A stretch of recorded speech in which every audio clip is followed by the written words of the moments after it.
आजू जनकपुर में माड़ावा बड़ा सुहावन लागे।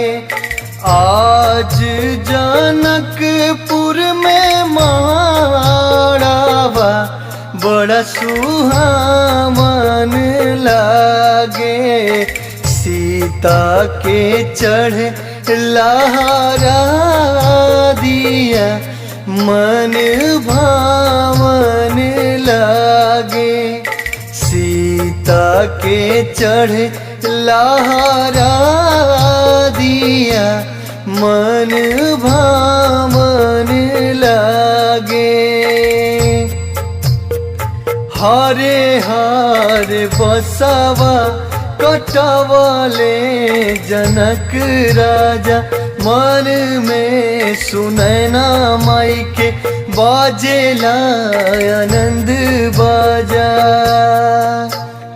शोर भइल सगरी महालिया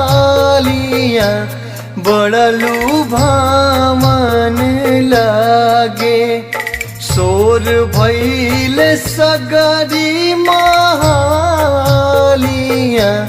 बड़ा लुभावन लागे। सीता के चढ़े लहरा दिया मन भावन लागे। सीता के चढ़े लहरा दिया मन भावन लागे।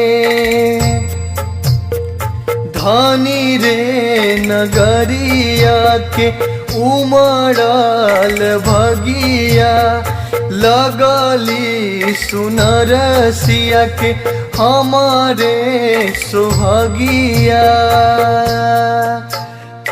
चौका पुराला अंगनावा बड़ा पावन लागे। चौका पुराला अंगनावा बड़ा पावन लागे।